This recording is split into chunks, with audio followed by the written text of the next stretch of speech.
Ignore.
Check.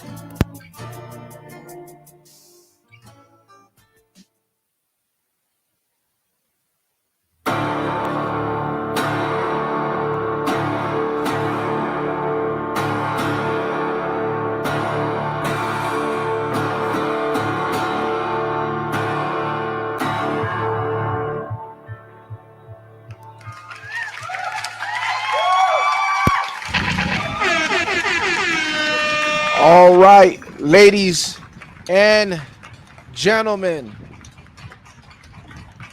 I am back.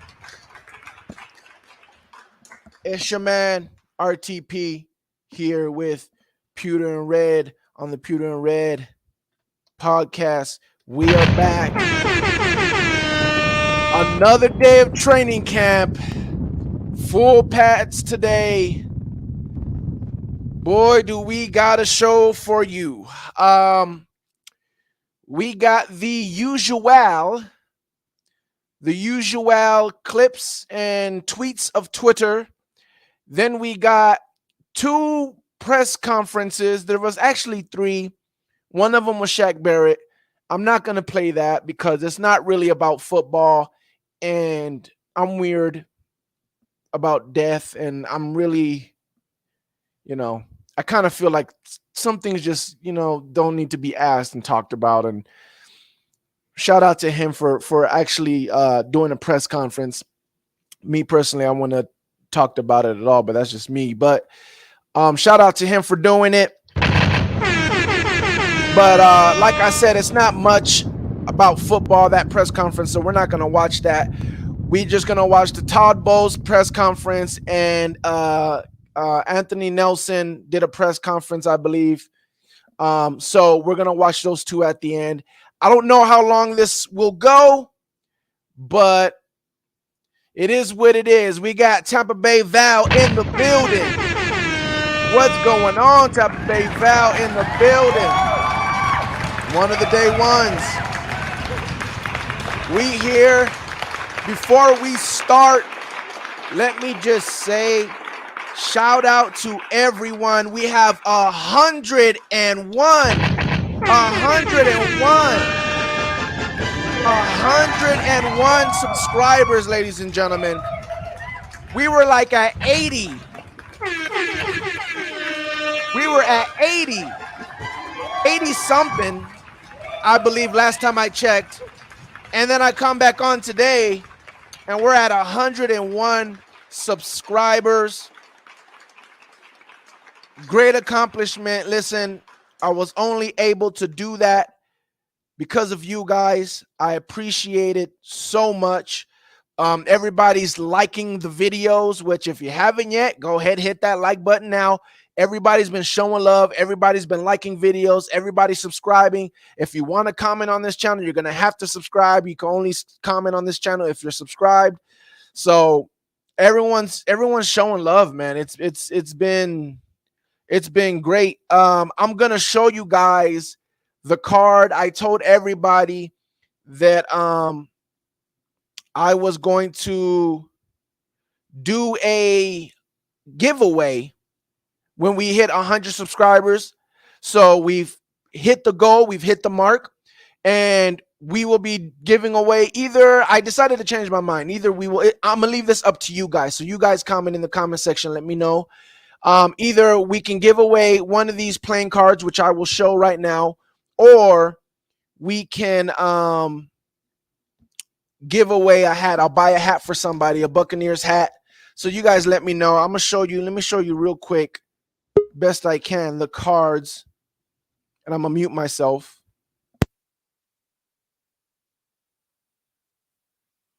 Maybe I don't have to mute myself. Okay. Let me show you. This is the cards.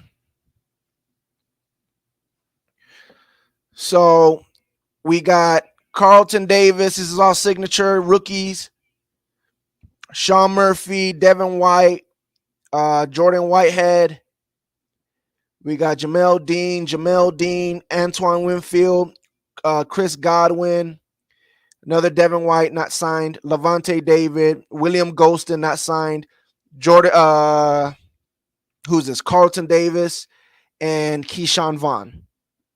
So these are the cards that I got. We can raffle one of these away, or we can just do a hat, and I'll give away a hat. Up to you guys, whichever you guys put in the comment section. That's what we'll do. But that's what we're gonna do there. Like I said, whatever you guys want to do. If you guys want to raffle a hat, we'll raffle a hat. If you guys want to raffle one of those playing cards, we'll raffle one of those signature playing cards. I did go on YouTube. I figured out a good way to do it, so it will be professional. The computer will pick out of everybody. We're gonna do a raffle. We'll have a raffle stream. We will probably do it this weekend, right? It'll either be Friday or it'll be Saturday or Sunday. I will let you guys know when we're gonna do it. I'm going to put in the community on the community list. I will put up a poll of what you guys want, the cards or you guys want a hat, and then you guys just vote on the polls. I'll put that up later in the community on YouTube. So again, if you do not have your notifications set on all, you probably won't get notified. So make sure, if you guys haven't done this yet, make sure you guys go to the channel, the YouTube channel, Pewter and Red podcast channel. Go hit that notification bell and make sure the notification bell is listed on all. Because if it's on anything else, you probably won't get notified when we go live, and you probably won't get notified. You probably won't get notified when we do the when I put up the poll in the community chat, which will be the poll if you guys decide you want the cards or the hat. Also, I will put in the community chat when we're gonna have the raffle. So you gotta stay up to that, or maybe I'll just say it when we do go live another day. So we also have tomorrow is going to be I believe full padded practice again, but it's going to be okay. I see you. I see you. Just make sure you vote when I put the poll up later in the community. Um, the Bucks have another practice tomorrow that's going to be a night practice. I do not know what my schedule is going to look like tomorrow. I could, by some miracle, have the day off. I don't know if I will, because I'm supposed to have Thursday off. So I don't know if they're going to give me Wednesday off and Thursday. So I don't know if it's possible. I'll live stream after the practice, after the night practice. If not, we will live stream. What's tomorrow? We will live stream today, Monday. Yeah, today's Monday. Tomorrow's Tuesday. Yeah. So if not, we will live stream Wednesday because there is no practice on Wednesday. So if I don't live stream tomorrow after tomorrow night's practice, then I will live stream Wednesday because we don't practice Wednesday. We're off Wednesday. So I'll live stream Wednesday, talk about Tuesday. Okay. And then we'll go from there. So let's talk about today, man. Listen, today you guys are reading what it says. It has officially started. What battle has officially started? Well, let's talk about it. Let's first we gotta RTP. Let's get some rhythm. All right, let's get the ticker going, and now let's play. You know what I'm saying?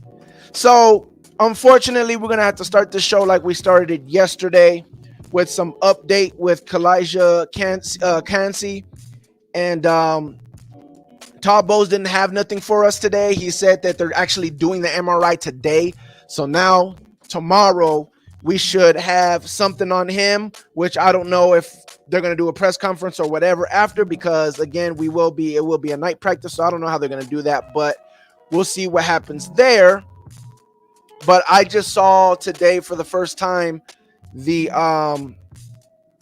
play that Kalijah Cansey got injured on. So I decided to show you guys just so you guys can see what the play looked like.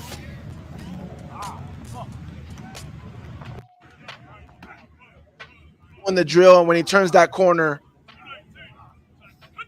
he just limps up.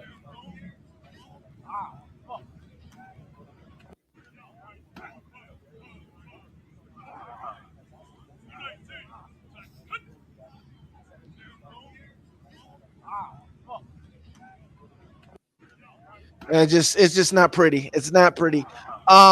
It could be nothing. It seems like he hurt it right here. And then you're gonna see him step with this foot, and then his next step, he's gonna feel it, I think, and then he pulls up after that. So he's still going, and with this step is what he's gonna feel it when he's gonna feel it, I believe. He steps, and after that, you don't see him. He said, you already heard him go, and then that foot don't come down no more. So hopefully it's,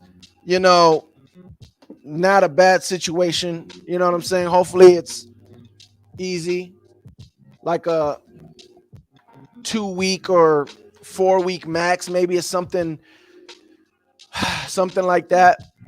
But like I said last time, just keep prayers. Keep them in your prayers. Hopefully it's something very, very minor, and it won't interfere too much. It's definitely going to interfere with his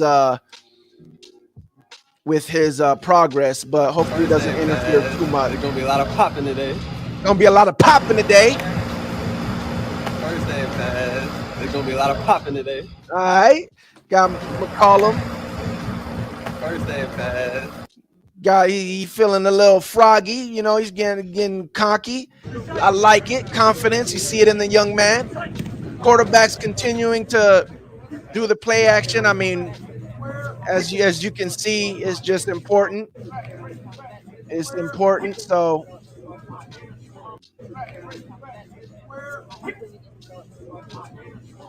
So that's good. They still continuing. Got to stay the same. We got some pads and we got some. Ooh, we got Leverett, backup center, fighting for the backup center job.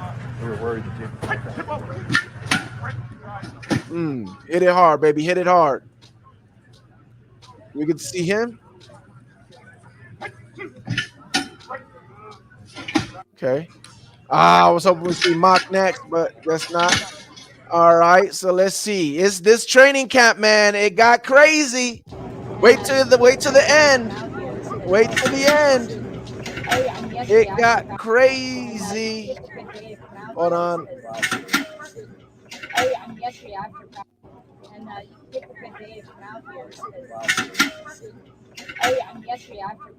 There we go.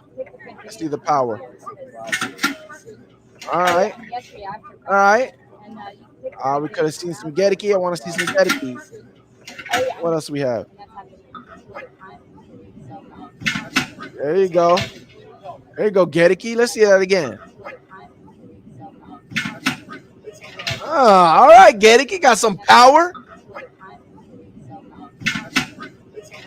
Yo, these people got to get out the way.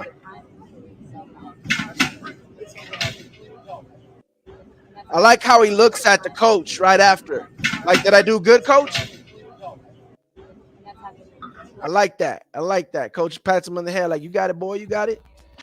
What we got next? Outside linebackers. Going in circles, practicing dipping and, well, not really dipping, just practicing hitting the corner, basically going around. That way they get used to getting low, beating homeboy in the inside. They had a chopper come in today because it was like a salute to them. So they came in. Ooh, look at they hitting. They hitting. They hitting. Corner Isaac, and I don't know who that is. And 61, I don't know who 61 is, but they was on them. They was on them. All right, some more. Is that Mock with him? I think Cody's 69. I think that's Mock. Mayock or Mock. All right, they hitting.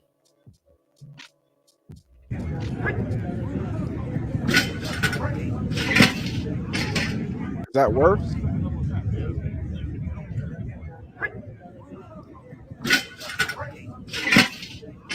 Man, he just threw it to the other side. Whew. Yeah. All right. We got some quarterback practicing here. Oh, do we got some things to break down today? Oh, this is actually from yesterday, I believe, right?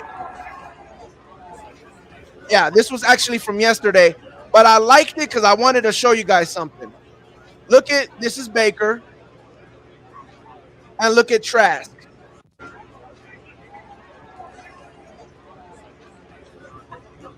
Now, did you guys notice anything? Watch it again. Baker. Oh, Baker went twice. Trask. Or maybe Baker just went once. Baker went after Trask, okay. And then Baker. You guys notice anything, the difference between those two?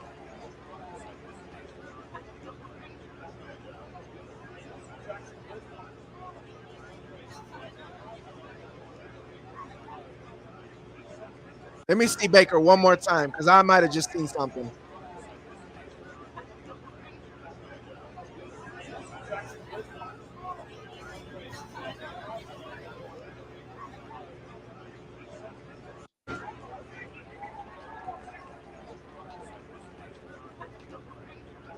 Okay. So the difference is this. One of the quarterbacks is practicing mechanics and the other one is not. Look at Trask and his foot and his feet. His feet are bouncing. Bounce, bounce, bounce, bounce. Oh. And when Baker goes, he stops and then he bounces at the end and then throws it. Bounce, stop, looks, throws. Got it. You got to keep your feet bouncing. You got to keep your feet bouncing. Baker doesn't do that. Baker doesn't do that. Now, people might say, oh, that's a little thing. Who cares? Everything matters. Everything matters. You think everyone's talking about Trask today. You think Trask got better because of him and his mechanics and how he's been practicing on his mechanics? It's a pretty big reason why. So everything matters, man.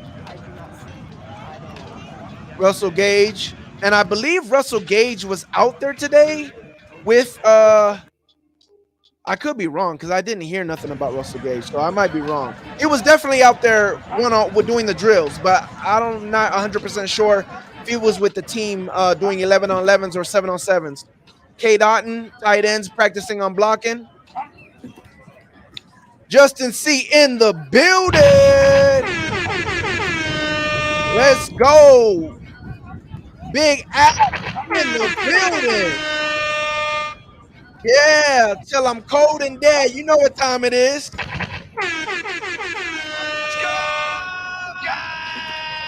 Big Al, one of my day ones. Justin, one of my new guys. Shout out to you guys. We doing big things on this channel, man. Like I said earlier, we eclipsed 100 subscribers today, bro. We got 101 subscribers. So shout out to everybody showing love. Keyshawn Vaughn. We got some stuff to talk about, though. We got some stuff to talk about today. Edmonds, high feet, Edmonds. Last time you messed up with the ladders. Tucker. There you go. One more time. Rashad White. Get it. Keyshawn Vaughn, RB2. Ed, is that Edmonds? Ooh, that was quick. No, that's Edmonds. So who's 22? Or 23? I don't know who's who. Anybody know who that was? Who's the white boy?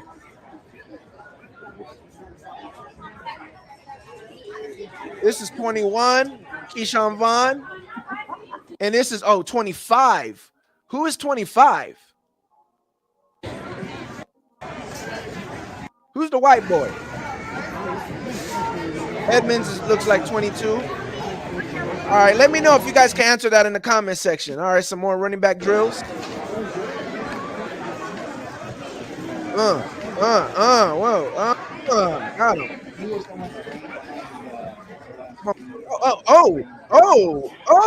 Okay.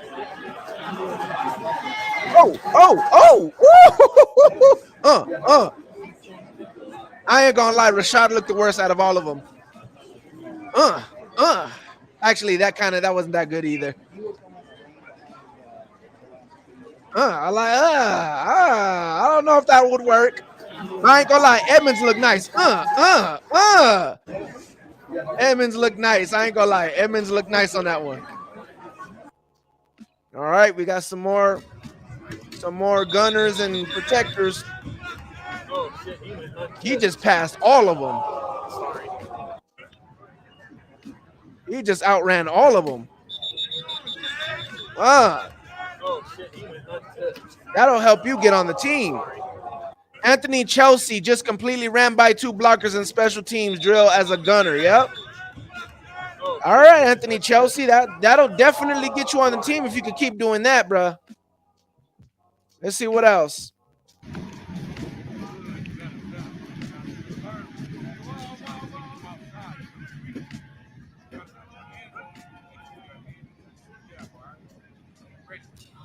Now, this is something else I want to talk to you guys about. It'll be short, but you know who this is?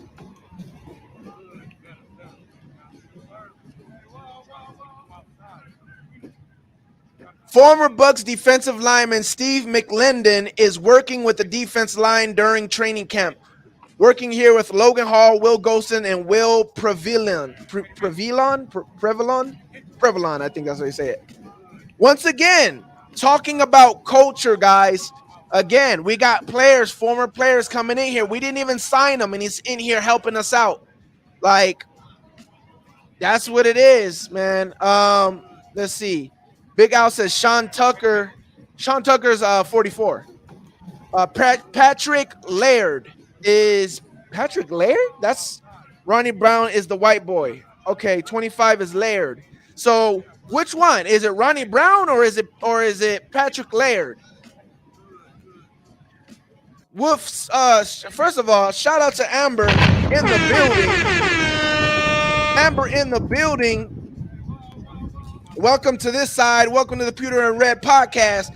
Wolf solidified in the building. He said, salute to you, bro. I'm a Falcon content creator. We should talk. Oh, yeah, we definitely going to do that. We definitely going to do that. I always give love to the rival content creators. Listen, I got hashtag know thy enemy. You know what I'm saying? I got to know what y'all doing over there. And I keep tabs on y'all. So we will definitely collab and do some things for sure. Stay up to the channel. Don't forget to subscribe and share the like button because you need to keep tab of what we doing over here because we taking over. You need to understand what's happening over here. Justin says, yeah, just Google the depth chart. LOL. Ronnie Brown is 43. Sean Tucker's 44. Gotcha. Thank you. Wolf says facts. All right, we got it. We got you. I'll let me see. I can't do it now. I'd have to do it after it's over. I'll get you. I'll sub to you and everything. Where we were going? Okay, so yeah, that's what we're talking about with the culture. Let's see. And here's rookie Yaya Diaby going through the same drill has also made a strong impression in the first week of camp. Oh, well, there's some other things he did today. We're gonna talk about it. We're going to talk about it.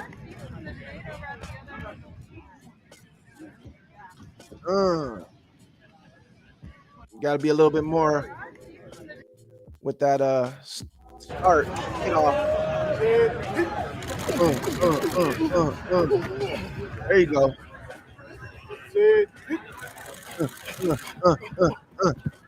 Okay.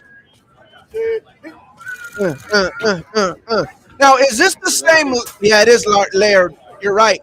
Is this the same Laird that was with the Dolphins? Can somebody check that out? Was he with the Dolphins? Because he was nice when he was with the Dolphins. I remember if that's the same guy. I remember he was with the Dolphins. He was nice. He was nice. He wasn't nothing fancy.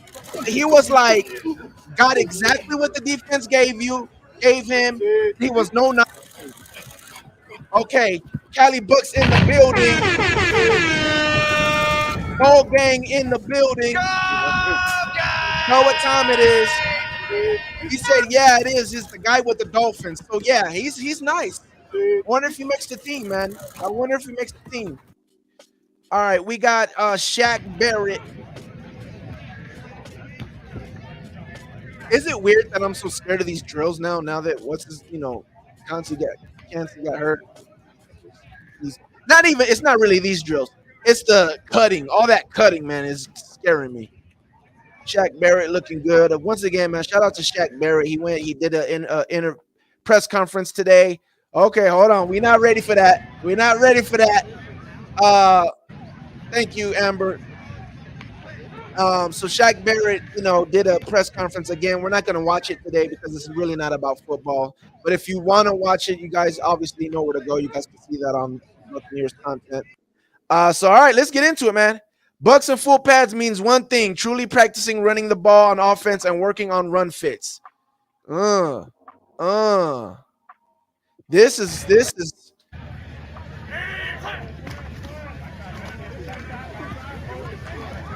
that's Levante, Logan, and Vita. Let's see. Who just blocked Levante? Cade Otten?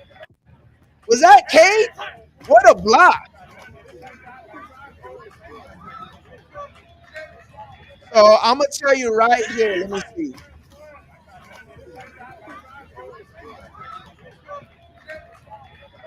This is a good play. Who ran the ball? Was that Rashad? This was a good cut. Yep, Rashad. That's a great cut by Rashad. Great. I mean, that's good. Little bit exciting. Now I will say this. Logan. Logan. I saw it in the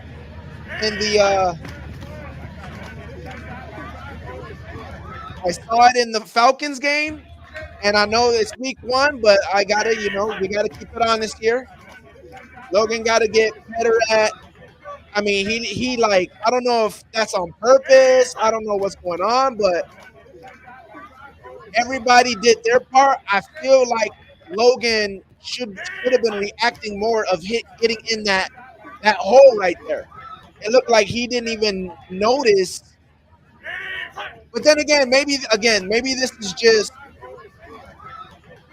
could literally just be them practicing, like not defense, not really trying to stop it, just kind of. I could be completely wrong. I have no idea. It could just be the defense just doing it so the offense understands their fit and how they're supposed to hit everybody. I could be completely wrong. I have no idea. If it's not, and it's truly defense trying to stop the run, then Logan got to do a better job than that. In one-on-ones, wide receiver DB drills, Devin Tompkins fully roasted Don Gardner, then bent backwards to catch an underthrown ball. I then tweeted who threw it. Joe Buck said not sure. So I don't know who threw the underthrown ball. Justin says I think Laird and Vaughn fighting for that third back position. No, Vaughn is not third back. Vaughn is backup for sure. Callie Buck says freak accident happened, but we need to get in football shape. Todd Bowles is proud man. Bucks ain't folding. Oh yeah, for sure. For sure. Let's see what we got here. Evans versus Jamel Dean. This was another play that got me nervous. This is the play that I'm thinking of.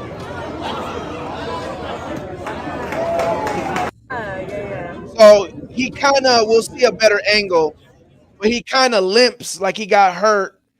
Not sure. We'll see it in another clip.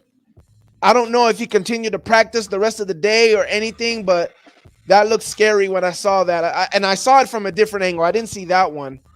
Todd Bowles said yesterday that running back Keyshawn Vaughn has developed into a much more natural pass catcher, and it's showing in one-on-ones against linebackers today. First 2 reps, smooth routes, soft hands, and nice gains. Hashtag respect the ops. Yes, sir. I hear you. Scott Smith tweets one of the defense. One for the defense in one-on-one. Rookie DB Josh Hayes lines up over Devin Tompkins in the slot, sticks tight on an in-breaking route, and bats away a quick pass over the middle. That's nice. This is what I would love perfectly, is Josh Hayes to take over the nickel. Now, if what's his name? Zion McCollum, if he ends up being the starting nickel, I'm not too mad about it. It's just that I can't help a big body being in nickel just gets me nervous, right? So maybe if I see him in preseason play the nickel spot and he looks good, and then I can feel better about it. But Josh Hayes is a smaller DB, and I prefer smaller guys at my nickel. It's nothing. It's just window dressing. It really don't matter. If you can play the position, you can play the position. You do get excited about Zion McCollum playing the nickel because he plays the game up here, and that's what the nickel spot takes a lot of. But physically, the nickel spot needs a dog. And as much as I love McCollum, and I've said it, you've heard me say it in the last stream, McCollum's ceiling is very high. I think McCollum's ceiling is higher than Carlton. I think McCollum's ceiling is as high as Jamel Dean. And I heard that Jamel Dean is looking even better than Carlton now. So it was Carlton, Sean Murphy, well, more like Carlton, Sean Murphy, and Jamel Dean. And then last year it was Carlton, Jamel Dean, and Sean Murphy. And now I'm hearing it's Carlton and Jamel Dean. So I don't know. We'll see. But I'm hearing Jamel Dean's looking real good out there. But I think McCollum, I think his ceiling is as high as Jamel Dean. So when it's all said and done, Carlton could be the third best. Not this year, obviously not this year. Zion needs at least 2 more years to get up to where Jamel is or where Carlton is right now. But his ceiling is high. But the problem is tackling. That was his biggest problem last year. Tackling. He didn't look like he was a dog tackling. He looked like he could cover. I didn't really feel like, at times I felt like he was bored. Like I felt like he was getting beat sometimes because he was just bored out there and just was like not in the game. Like, oh, this is easy. And then boom, double move or something happens and he got burnt. Like, oh, you didn't keep your head straight. But he didn't really show me him being a dog as far as tackling and go getting it. You know what I'm saying? And when you're in the safety, you definitely got to be a dog because they're going to make sure they're going to test you to see if you can go get it for sure. So that's the biggest reason why I'm nervous about Zion in the nickel. So he has to prove that to me. If not, no lie, I'd rather have Hayes if he's a little bit less, if he's a little bit worse than Zion in coverage. I'd rather have him show me he's more of a dog and put him as a starting nickel than Zion being a little bit better at coverage but not showing me he's a dog in tackling. I'd rather have the dog. I'd rather have the physical dog at nickel than anything. But that's me. We'll see how this plays out. Rashad West in the building. Yo, what's popping, gang? We here, baby. We here. Big day today. We got some things to talk. First of all, hold on, ladies and gentlemen. We got 20 people watching right now. This is the most we've ever had in a live stream, ladies and gentlemen. Shout out to everybody. 20 people, man. Do me a favor. If you haven't yet, hit the like button. Get the algorithm going. Listen, we've been doing great. Again, we went over 100 subscribers today. Everyone's been hitting the like button. Everyone's been showing love here on Twitter, on Facebook. This channel is doing good right now, guys. Keep it going. Make sure you hit the like button. If you're new, subscribe to the channel. This is a good Buccaneers channel. Us, all the Buck fans in the comment section, we talk about all of our opinions, all that stuff. We break things down, the vibes, everything, man. This is a channel you want to be notified when we go live. And when you, speaking of being notified, hit the notification bell. Make sure the notification says all, because if it doesn't say all, you will not be notified when we go live, when we put stuff in the community chat, and you need to be notified because we got a raffle coming up, all that good stuff. Real OG in the building. Cali Blue says Carlton and Dean are at the same level. Okay, yeah, I've been hearing little chirps about that Jamel might have surpassed Carlton, but we'll see. We'll see. Big Al says, keep it up, T2. Kyle Trask proving all the naysayers wrong about this not being a battle and doubting you out for the quarterback 1 spot. Get what rightfully is yours, Kyle, the Red Cobra. Okay. Came with a hashtag nickname, Red Cobra. Okay, Big Al. We'll see what happens. Dean can actually catch through at times. Can actually catch, though, at times. Yes. Facts, Justin. Facts. We talked about that last live stream, that he's definitely a better catcher. Even though he seems way more awkward trying to catch the ball, he seems to come down with it a lot more than Carlton does.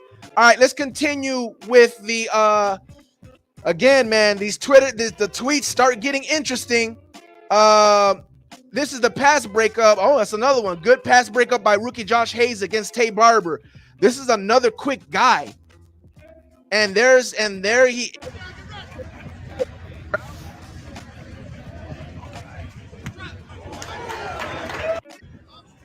nasty by the corner, bro. Nasty by the corner. I think it was a good route.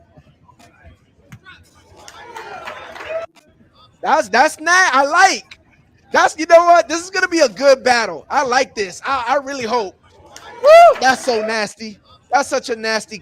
Like, he's stuck on him. So this is the second player that we heard Josh is stuck on. That is so nasty, bro.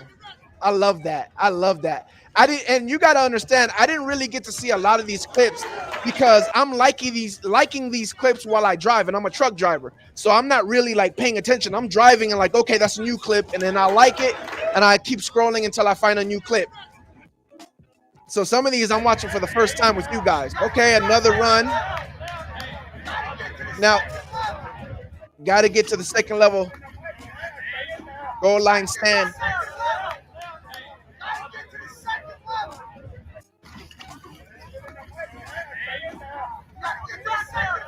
This guy yelling. Got to get to the second level. Let's see. Messed it up. He messed up. He messed up. Who is that? It's a guard. Or is it a tackle? Hold on. Let's see where we're at. I believe this is a tight end. Let's see. Yeah, I'm pretty sure. Yeah, 87. So that's a tight end. So that's a tackle. So that tackle is supposed to peel off and take Levante out.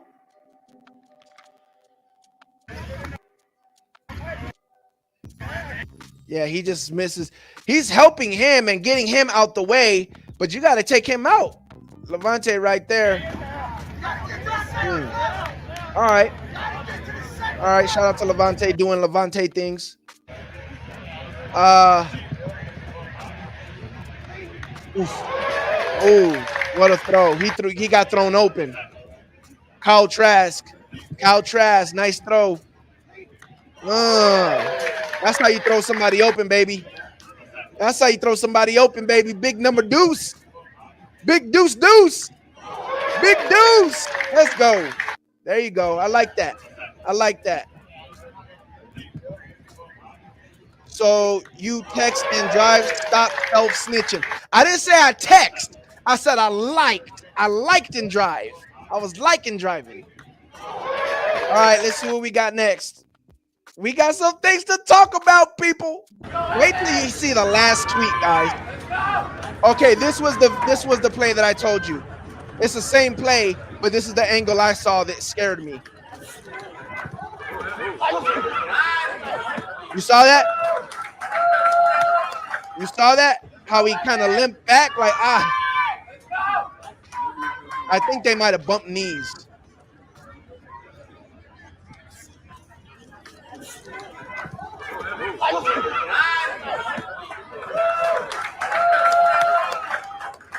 He might have pushed off. Yeah, see, we never got a detail or anything. No one said anything else about Mike Evans. But then again, I heard that he went in after that. I'm not sure. See, I don't know, man. We're gonna leave that alone and hope for the best. Let's get back to this. Scott Smith, with Carlton Davis not practicing today, Zion McCollum is starting the first full team drill with the ones. Okay. Ryan Jensen has another scheduled day off from practice. Robert Hainsey working with the first line today. Center is the only offensive line position with any change from day to day because they give Jensen days off here and there. Did we see this? Trey Palmer with a couple of moves. Yeah, this is the one by Trask.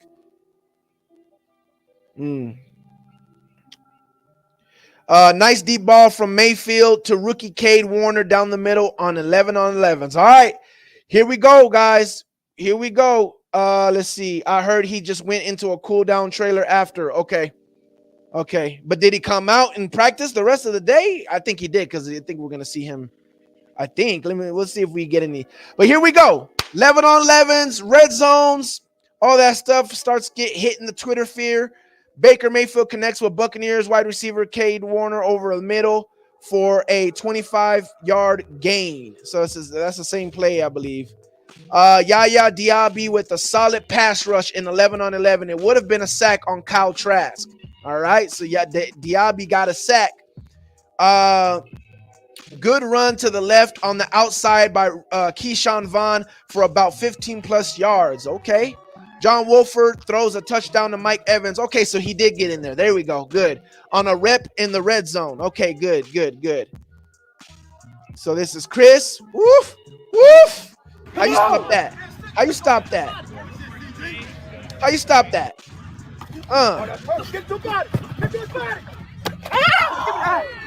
Come on! How you stop that? Who threw that? That was a nice throw too. I think that's Baker. I think that's Baker. Let me see. Who's 16? Yeah, it looks like Baker. I could be Trask. I don't know. I can't tell. Come on! Who's number 16? He did his best. I'm trying to see his fit. Okay, with the flag. Remember, he got the flag right there. Got the two. That might be. It's definitely a single number. And it kind of looks, I ain't gonna lie, it kind of looks like a 2. I don't know. That was a heck of a throw, though. Whoever it was. One flow on the inside. Let me see if they say who threw it in the comments. CG, nice. Who threw the ball? Let's see. Wondering the same thing. Trask. So, no, I don't know if they just said it or great pass. Yeah, then someone said Trask, but I don't know if it was Trask. Yaya Diaby with a nice diving interception off of deflected pass. He's had a good day. Now, at this point, I'm thinking to myself, who got deflected, right? And I'm like, okay, whatever. Cali Buck says, Yaya's looking like he's going to be a monster off the edge. Look at how Godwin is running. He's not even thinking about the knee anymore. Oh, no. Godwin good now, baby. Godwin cutting hard again. Yes, sir. Yes, sir. So people start tweeting Yaya Diaby with a nice diving interception off a deflected pass. He's had a good day.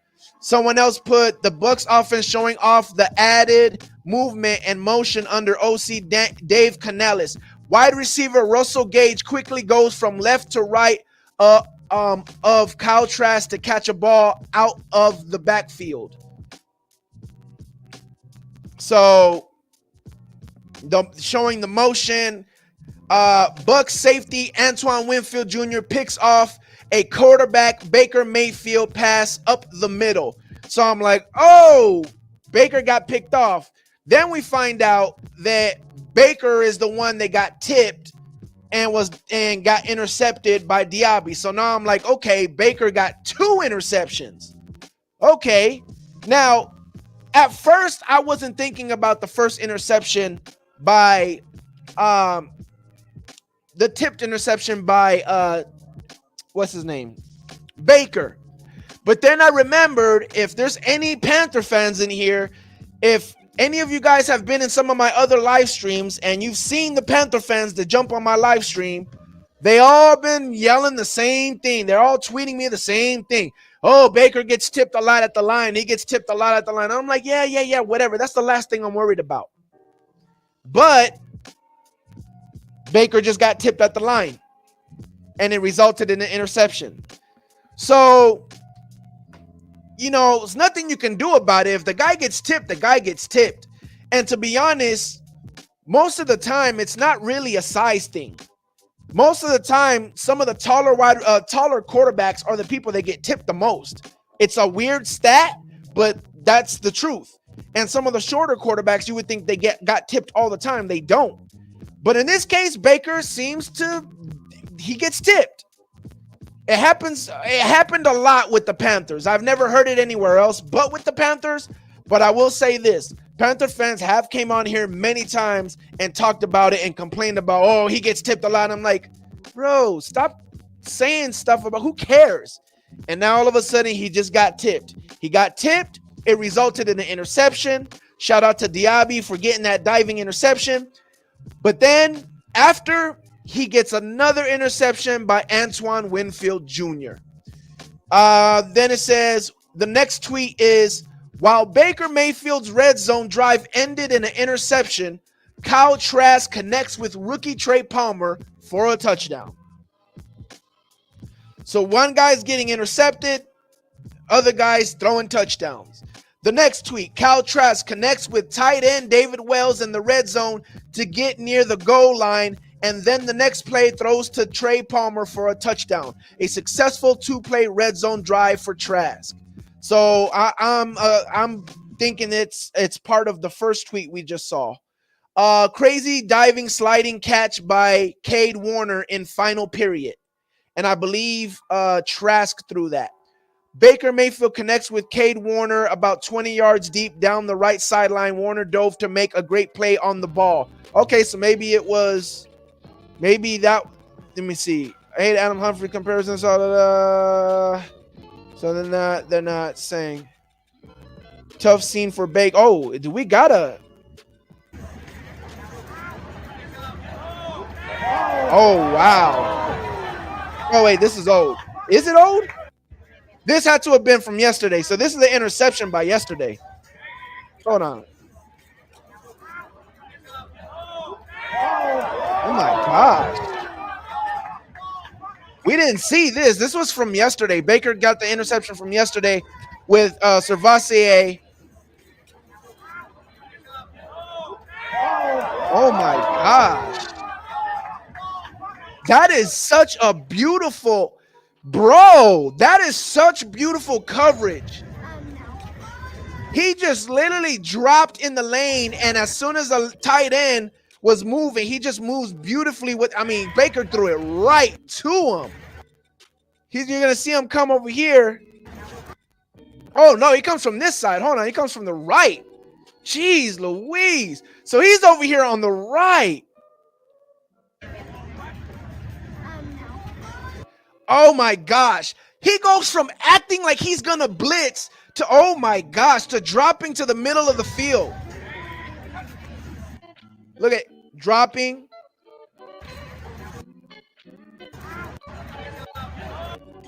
That's peripherals, bro. That's peripherals, bro. That's such a beautiful coverage. That's him. That's him being able to see. Oh, yeah, he's going to be a beast in the league. He's going to be a beast in the league. He is able to see his guy. He's watching his guy and watching Baker at the same time. That's why he's able to get right in the lane. He's literally following him with his peripherals, but watching Baker at the same time, bro. He drops into coverage, and he sees homeboy get in his zone. He's in coverage, getting in his key. He sees homeboy right there, and you can see him start backpedaling. But he's backpedaling, and he's going this way. Oh, my gosh. Oh, my gosh. He's going to be a beast, bro. He is going to be a beast. He is going to be a beast. That just came out of nowhere. Yeah, so anyways, I don't know who did the diving Cade Warner. We'll see. But Baker throws another Cade Warner 20 yards deep. I don't know if that's the same one from before. Kyle Trask is going to F around and win the quarterback job. I'm telling y'all, Canellis is the next Sean McVay. This dude is something special. You can see it all over him. He knows how to coach, and he cares about putting the best product on the field regardless of draft status. So this is a zip.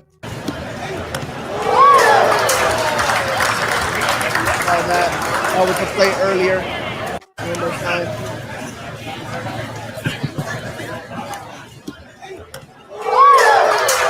Beautiful zip. Beautiful zip.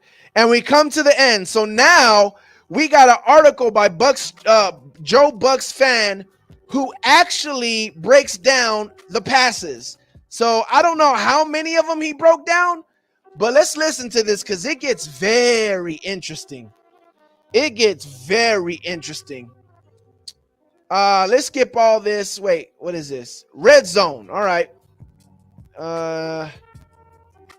Bucks training camp had the best about a half an hour about practice Bucks have demanded with the Bucks in full pads. One highlights, blah, blah, blah. Also, Devin made a catch He smoked, throw ball to stretch out, blah, blah, blah, blah, blah, blah, blah, blah, rookie, blah, blah, blah. That's wide receivers. Now get into red zone.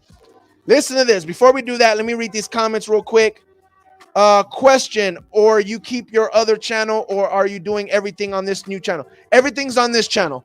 My other channel is strictly for emergencies, or everything's this channel. Everything's this channel. I would say do not delete the other channel or unsubscribe just in case of something else, but this is everything's here. Everything's here. Justin says Trask been on his social media listening to the naysayers. Lane Bammer should get his social media back up. LOL.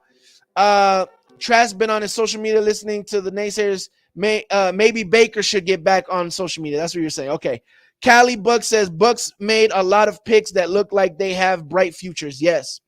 Let the naysayers keep feeding the red cobra. All right. So let's read what's going on here. Listen. We're gonna talk about this after. Red zone. Baker Mayfield is flushed left and tries to hit Chris Godwin along the left sideline.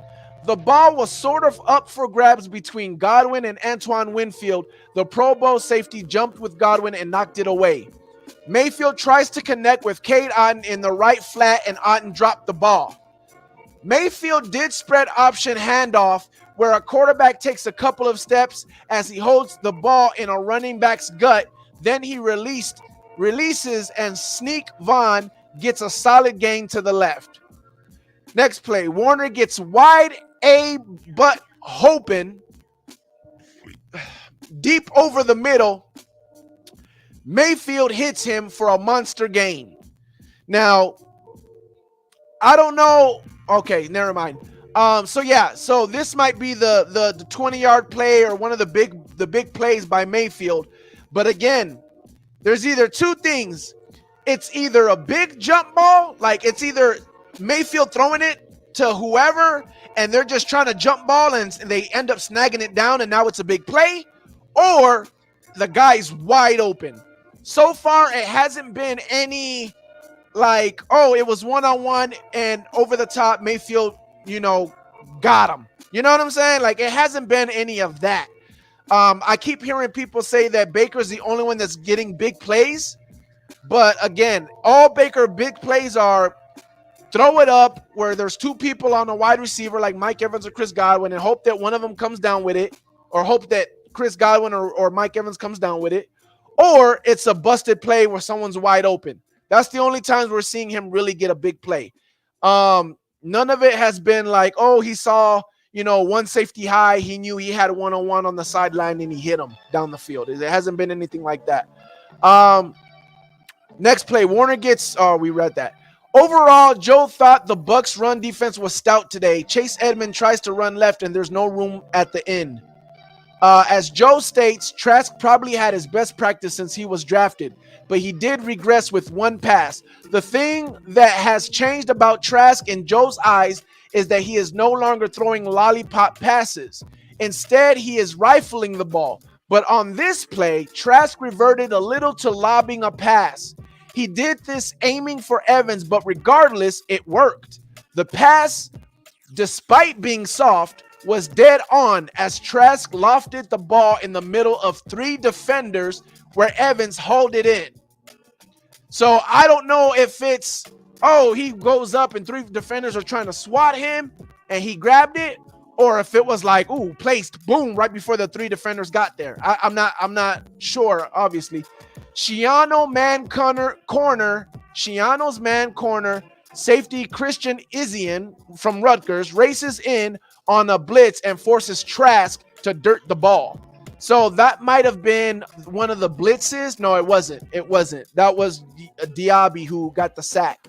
So this is another play where Christian Izian blitzed in and Trask dirted the ball instead of getting a sack, I guess. That's good heads up by Trask.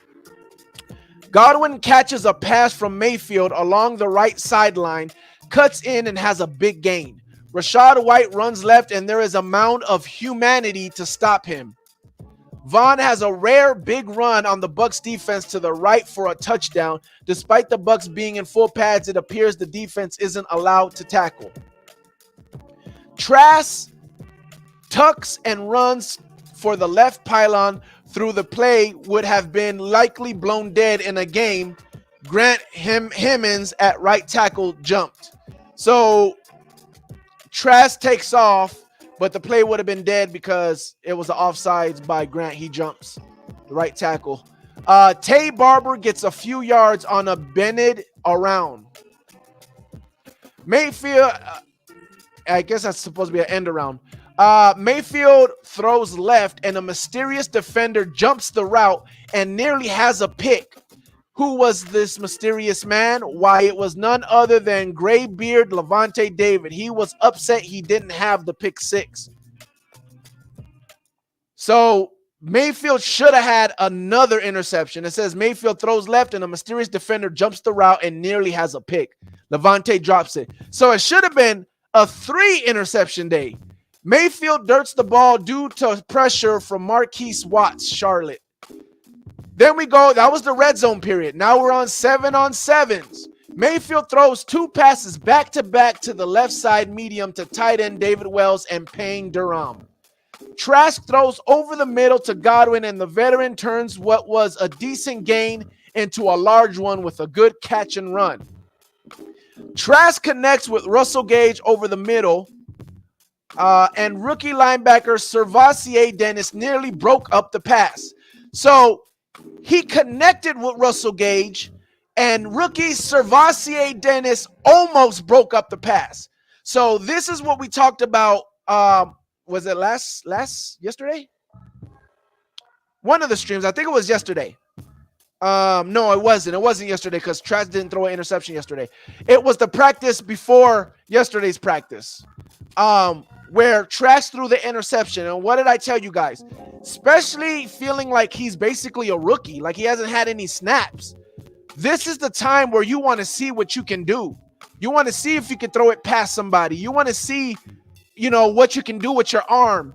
And even in the press conference, Trask talked about, I guess I was testing him, testing to see if I can do it, see if he can get there. Maybe I was testing him, he said. Maybe I was testing him. Maybe, who knows? But his lateral is quick. He's got a fast lateral movement, blah, blah, blah, blah. Well, this time, it seems like he got it past him. So this could be a sign of him getting used to, I see how fast you are. I'm getting used to the NFL windows, how fast NFL windows closes and stuff like that. Maybe he's getting used to it. Maybe Servassier just tripped or something. Who knows? But this could be a sign of, hey, Trask is learning. He's learning what he can do with his arm. He's learning the windows he can fit it in, and the more chances he takes in practice, the more he gets through that. And like he said on the press conference, hey, these are the times you want to take those chances. You don't want to take those chances on Sunday. You want to take those chances in practice, and that's what he's doing. And he's letting us know. Atlas in the building. Another one of my day ones. What up, RTP? Been a minute. Keep it pushing, brother. Appreciate the updates while I can't tune in on the regular no more. No worries, man. The channel's here. The videos are here. You can watch the replay later. Just make sure you show love. Hit that like button and keep going, baby. We gonna grow this channel. It's growing. It's already at 100. Where were we? Veteran receiver David Moore pulls in a pass from Trask over the middle. Another pass by Trask. Mayfield tries for Warner on a slant to the right, and the ball is off Warner's hands. Was it just off his hands? Was it misplaced? I don't know. Kalen Geiger joins the fun with a catch from Mayfield to the right side. Gage catches a Mayfield pass on the left side. Turner catches a pass from Mayfield on the right side after Mayfield rolled out. Had quarterbacks been allowed to be hit, Joe Tryon Shoyinka would have splashed Mayfield from behind. Okay? Then we go to 11-on-11s. Geiger runs to the left, and he has his left hand on the backside of Cole Keefe, who snowplows his way through traffic to allow Geiger a nice gain. Geiger. I don't know what that. I think maybe it was like a bubble screen or something. I'm not sure. He didn't really explain that. Mayfield to Auden over the middle. Okay. Pick Yaya's flame broiled chicken. Diaby has his first pick in training camp. Mayfield tried to do his version of Moneyball by hitting into a shift. Mayfield seemed to try to force the ball through a crowd. Joe couldn't tell who got his paws on the ball, but the ball bounced in the air. Yaya dove and laid out and caught the ball just before it hit the turf. Excellent hustle by the rookie. After the play, Joe saw Mayfield and a coach, it wasn't Todd Bowles and it wasn't offensive coordinator Dave Canellis, talk one-on-one for several minutes. Good teammate, despite being picked. Mayfield ran up to help Diaby off the turf, and Diaby told Joe after practice, Mayfield congratulated him on the play. Edmonds catches a pass from Mayfield in the flat and turns it into a productive run. Gage catches a pass from Trask along the right sideline. Ronnie Brown gets a big gain as he barrels through the right sideline. Bucks legend Mike Allstott stood in the heat near the bleachers, signed autographs for about 20 minutes. Joe saw and heard a little boy wearing a Packers Aaron Jones jersey but carrying a Bucks flag. Tells his mom he got Allstott to sign his flag, but I don't know who that is.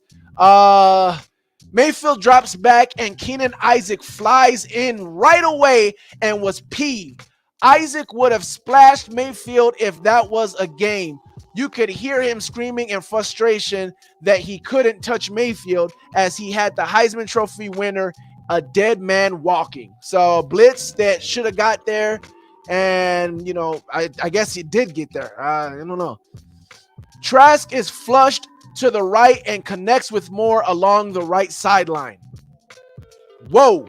This may have been the best throw Joe has seen from Trask. He connects with Dominic Daphne, Indiana State, who somehow Trask got this pass through 3 defenders. Impressive accuracy. Unlike the previous 2 camps for Trask, he not only seems to be improving, but he's been pretty consistent. In the past, he might have been okay practice, following it up with a next day with a truly brutal performance. This is true. I remember this. He would have a okay practice, and then the next practice you'd hear like 3 picks. Joe swears someone kidnapped Trask and the guy wearing his jersey is an imposter. This cannot be the same guy. 2-minute drills. So Mayfield has a fastball too. Mayfield let loose with a screaming pass to Godwin along the left sideline. Pick. Mayfield throws a ball over the middle near the goal line and Winfield snags the ball. This is pick number 2. It should be pick number 3, but Levante dropped one. But this is pick number 2. A Trask pass to Durham sets up Palmer, touchdown from Trask on a short pass.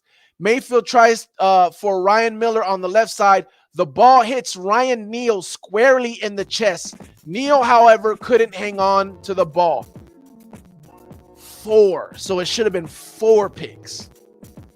2 picks dropped, and it sounds like it should have been. Now, there's a difference between, he can't have his hands on it. But one, Levante David, he's mad about it. So he had his hands on the ball where he thought he should have picked it.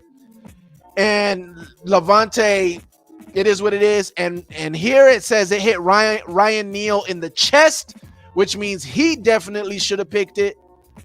But he couldn't hold on to the ball. So that should have been 4. It was not a good day. Mayfield connects with Warner on the left side with a perfectly placed ball. Neal had good coverage on Warner, but Mayfield threw it where only Warner had a chance, away and low. Warner gets low and comes up with the reception. Okay, that's a good one. Exact same play for Palmer, only this time the ball is off Palmer's hands. So I don't know if he threw that to Palmer. I don't know. Raheem Jarrett gets open over the middle and Trask hits him in the numbers. And that's where it ends. That's where it ends. So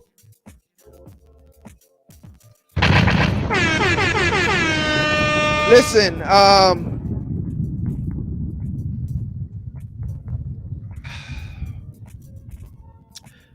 let me take a sip of water real quick.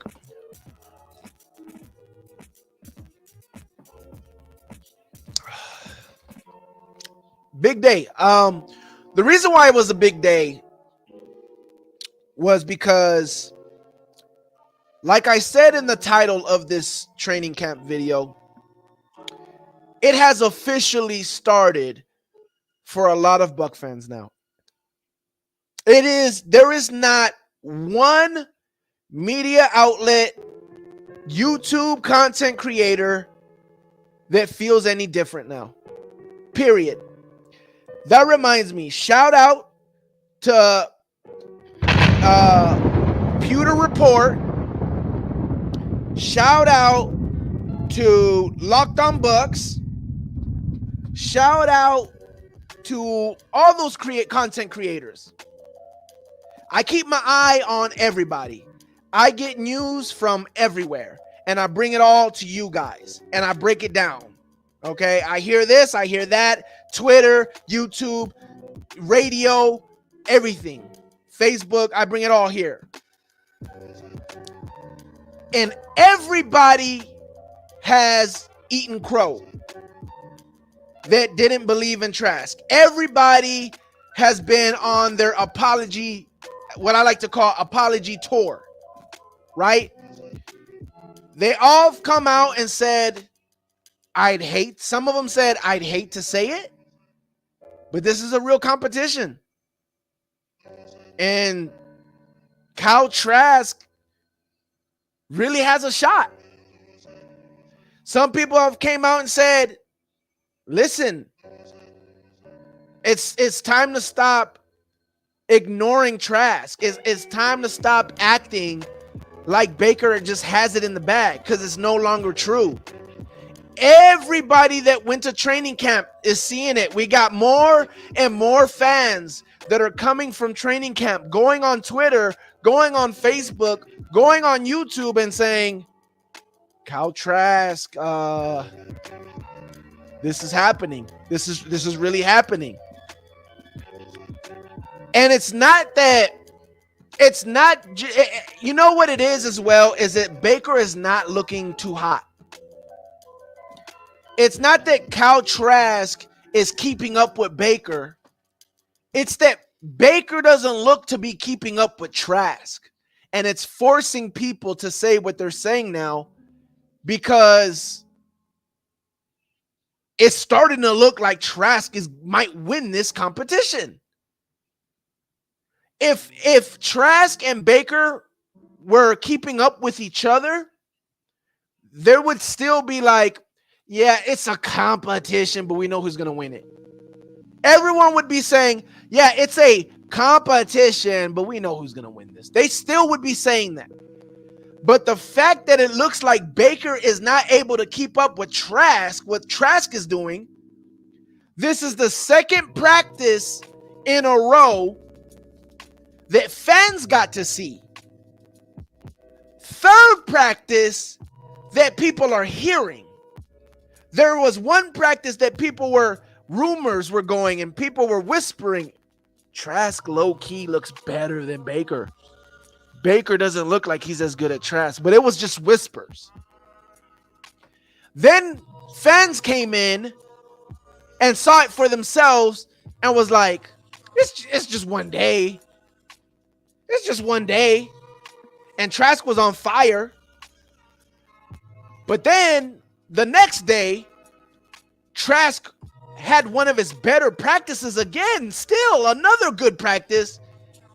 And Baker went even lower than the one before. So they're going like this. They're trending like this. And this is the second practice that fans are seeing. So it went from whispers to, oh, it's true, but it's just one practice that we've seen, to now it's two practices in a row, and it's starting to look concerning on Baker's part. So everyone has come to the realization, listen, whether you like to believe it or not, whether you're a Baker guy, whether you hate Trask, everyone's starting to realize he might be our starting quarterback. He might be our starting quarterback. And I will say this. I will say this right here today on this channel. obviously I believed in Trask, right? You guys have been watching my videos. We've gained over, I don't know, like a couple of days ago, we were at 50 something, 67 subscribers. We got over 100 subscribers now today. So the last couple of days, the channel's been skyrocketing. You guys been watching, you guys been listening, you guys been liking. I love it. Thank you. Let's keep it going for all of us. But you guys have been hearing me. I'm a Trask guy. I want Trask to win the competition. I want the best person to win the competition overall. But I'm hoping that it's Trask because I think that the unknown ceiling is better than the known ceiling of Baker. I feel like I know what Baker is already. Do I think we could win the division with Baker? Yes, I do. I do think we can win the division with Baker.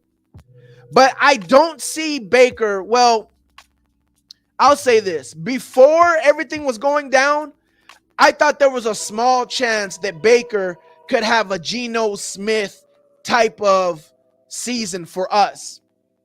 And I personally felt even if he did have a Geno Smith type of season for us, I still didn't think we would sign Baker to a long-term contract.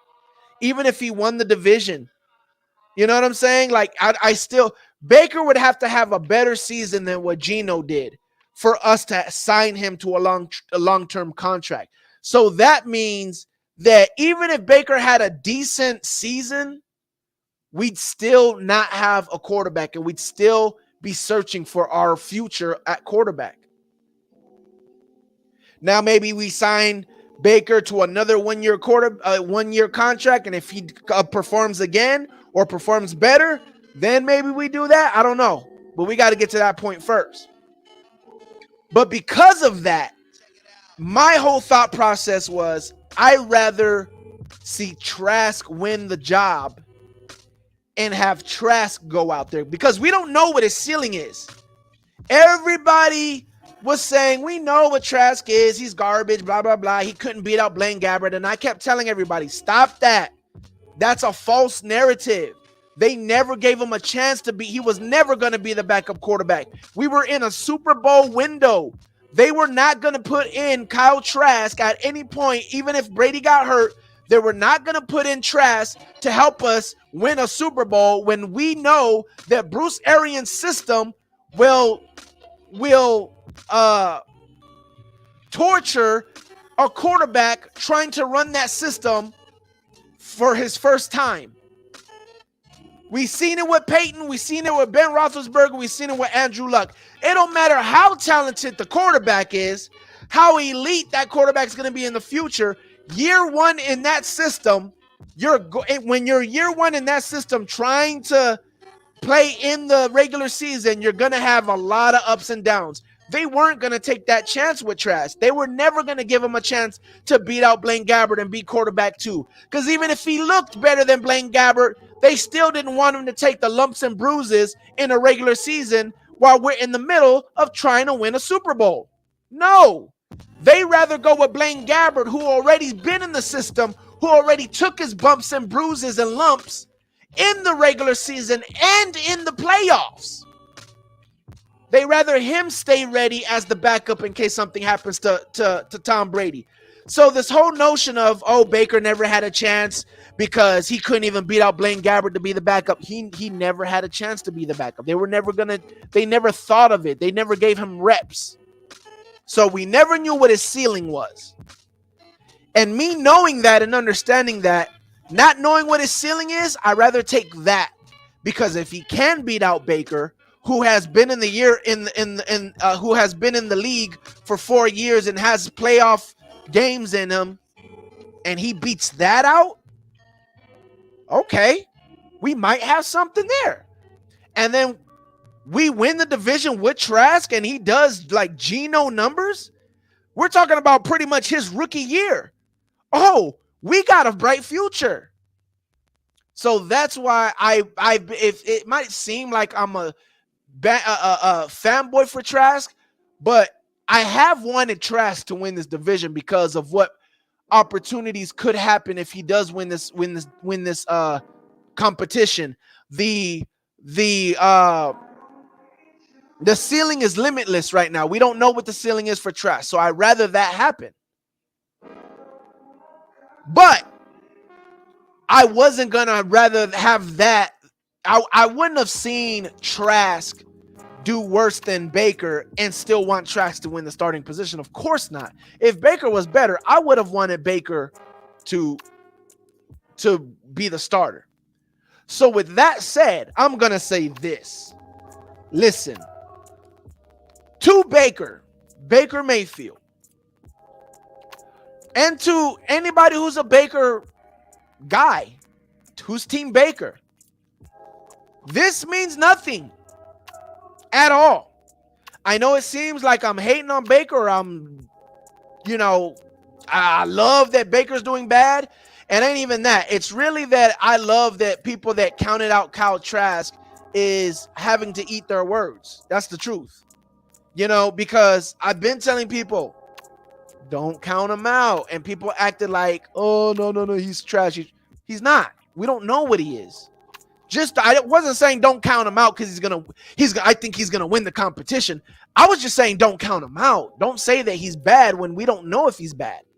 So now that they have to kind of be apologetic to Kyle Trask and to everybody and say, you know what, this is a real competition. I'm loving that part. It ain't really that Baker's doing bad. I don't love that part. And this is what I say. This doesn't mean that Baker's gonna win this competition. It doesn't mean that.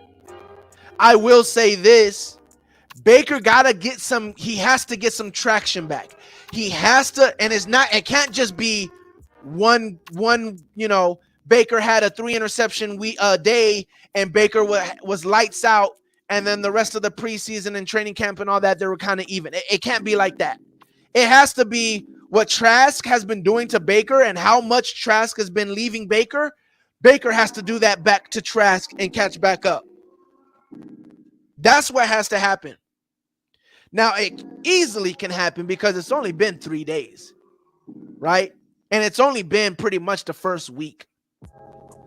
Now, the chances of it happening have gone down for Baker.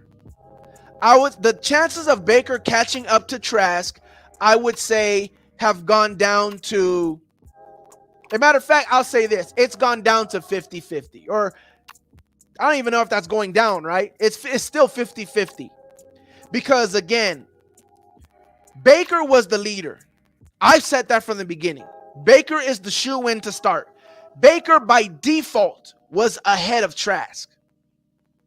Even though I didn't count out Trask, I was still putting Trask behind Baker because we don't know what he is. And we already know what Baker is.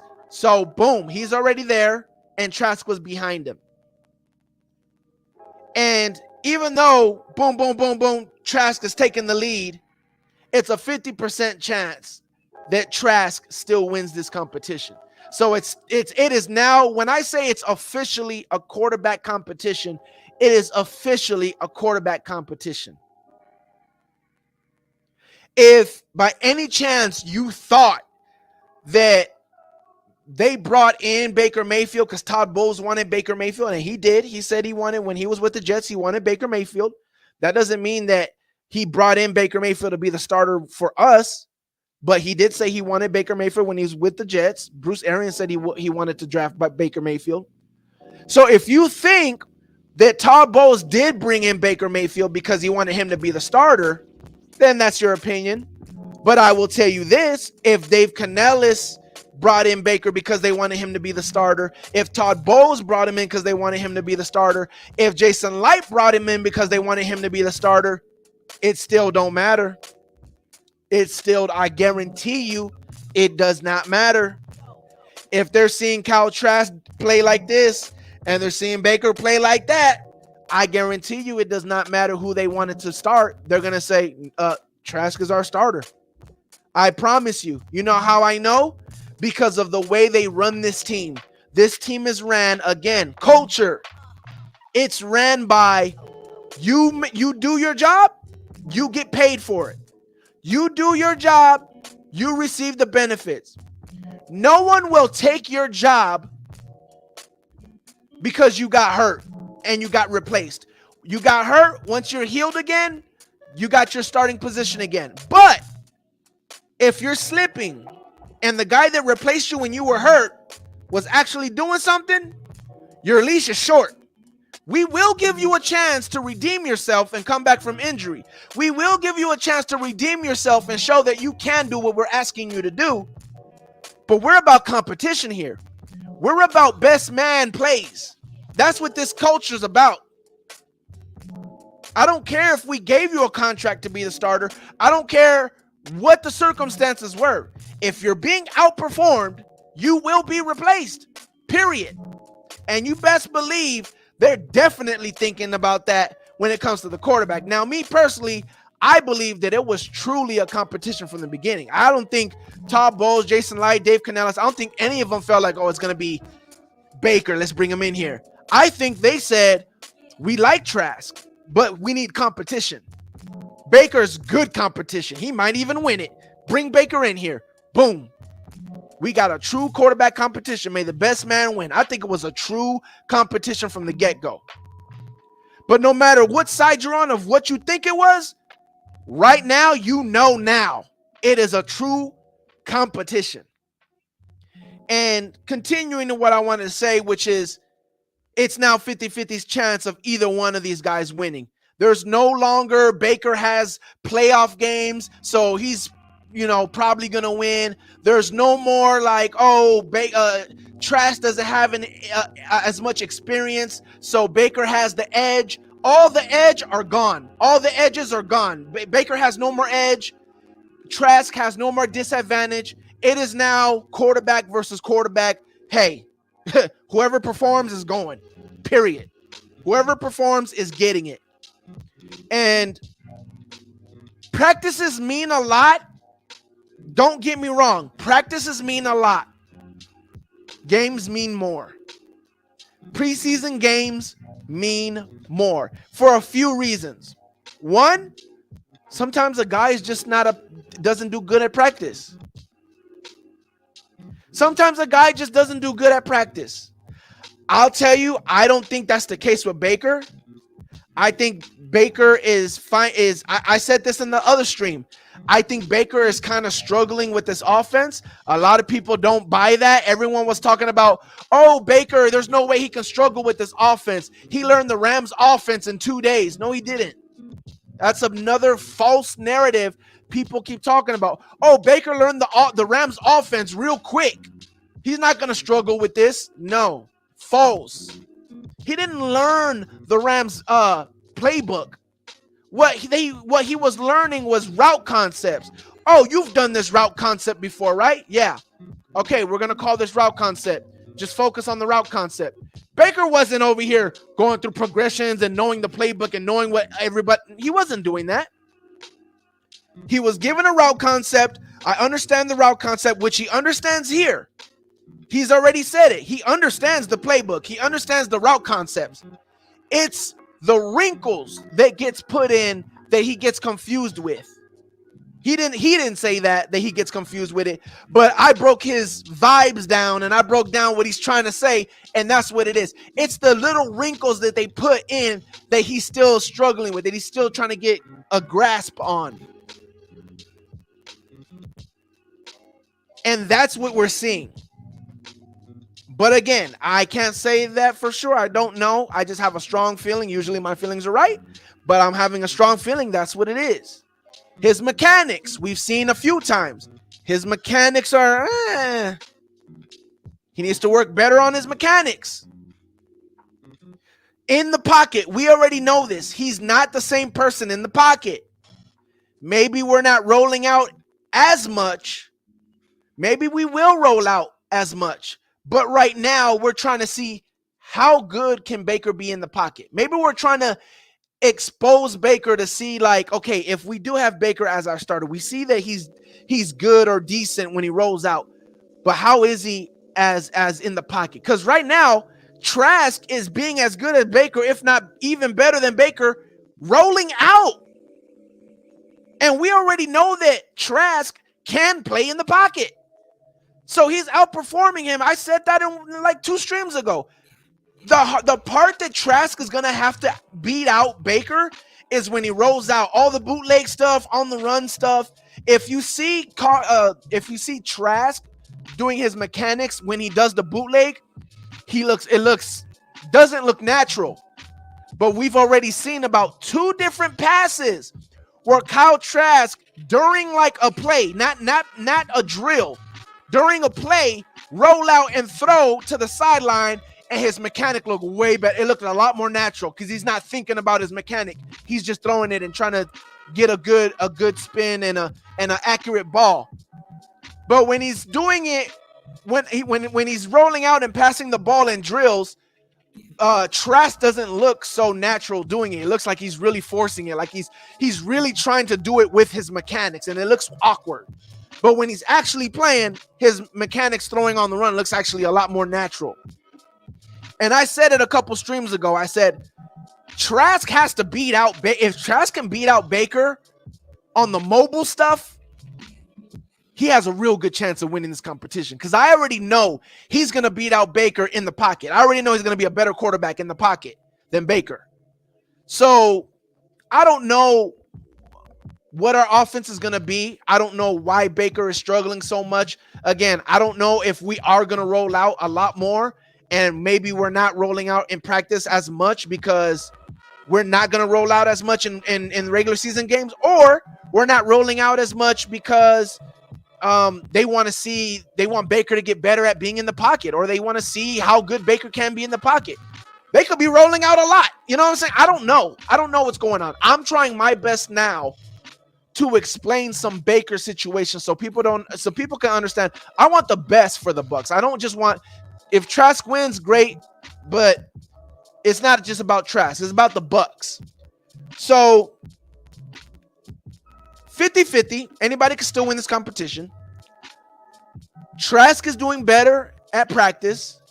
Baker might not be a practice guy. Baker might be a gamer, which means when he goes out to play the game, he's gonna be on fire when he goes to play the game, which it could happen. He could be a gamer, right? I'm trying to see what else. I mean, it could be that. Oh, that was the other thing I wanted to say. Baker could be doing what I was talking about with Kyle Trask, which is he's testing, what he can throw and what he. Now, I give that, like, how Trask was testing if he can pass, throw the ball past Servasier. I give Trask more of that excuse more than Baker, because Baker's a veteran, right? He's been in the league 4 years. Like, how long does it take him to realize what he can or can't do when he's already been in the league for years? So I'm trying to find different excuses for him, but I don't know. Sador in the building. Sador in the building says, it's Baker's job. Trask gives you the same style quarterback as Brady. He will fit the scheme regardless. He or Baker just needs to manage the game. Trask seems to be that's the crazy part, Sador. Trask seems to be fitting the scheme better than like Baker. Like, you would think Baker's the more mobile one, but Trask is using his legs more. Trask is being more decisive and actually running with the ball. Trask is being more accurate on the run and in the pocket. Like, Baker is not outperforming Trask at anything. The only thing that people are saying Trask is doing better is hitting the deep ball. And there's 2 things about that. One, I've heard from other podcasts that they're really not giving Trask chances to throw the deep ball. That's one. And I heard that they did today. Today was probably like the first day that they actually gave him a chance to throw the deep ball, which I guess, I don't know if it went well or what, but I heard that they gave him a chance today. Like, it's one of the first times that he's actually had a chance to actually throw the deep ball. But my second part is I said this earlier, a lot of Baker's big plays down the field that they're saying that at least Baker's hitting plays down the field. One has either been completely wide open because of a busted play, or 2, He's just throwing it up there, hoping Mike Evans or Chris Godwin comes down with it. So it hasn't really been he saw the coverage, great decision. It's really just been he threw it up there and hoped that someone came down with it. So I can't even take too much out of that. But that's really been the only thing that people are saying. Baker has more big plays down the field than Trask. Besides that, Trask is beating him on everything else. Pocket awareness, throwing in the pocket, accuracy in the pocket, throwing on the run, taking what the defense gives them, running away from the sack, completing pass, everything else. Trask is winning right now. So I don't know, man. I don't know. Like I said, I it's not over, obviously. Sador says, honestly, I feel Baker has a higher ceiling. However, he has a much lower floor than Trask. I mean, that's a take. That's a take for sure. Big Al says it kind of looks like Trask is using Baker to push him. I definitely could. It definitely could be it. Rob Thompson in the building. Shout out to Rob Thompson. Watching through Facebook. I don't know if he's still watching, but if you're watching, guys, if anybody's in here that's new or that hasn't yet, please do me the favor. Hit that like button. Shows love to the channel. It gets the algorithm going. Everyone's been doing it so great lately, man. YouTube's been noticing it. It's been pushing it out there. Again, we jumped a whole bunch of subscribers in one day, man. So keep up the good work, guys. Push this channel out. Hit the like button. If you're really feeling the channel and the Bucks talk that we're doing out here, share it to a Facebook group, Twitter chat, whatever, share it to your friends and your Buck friends.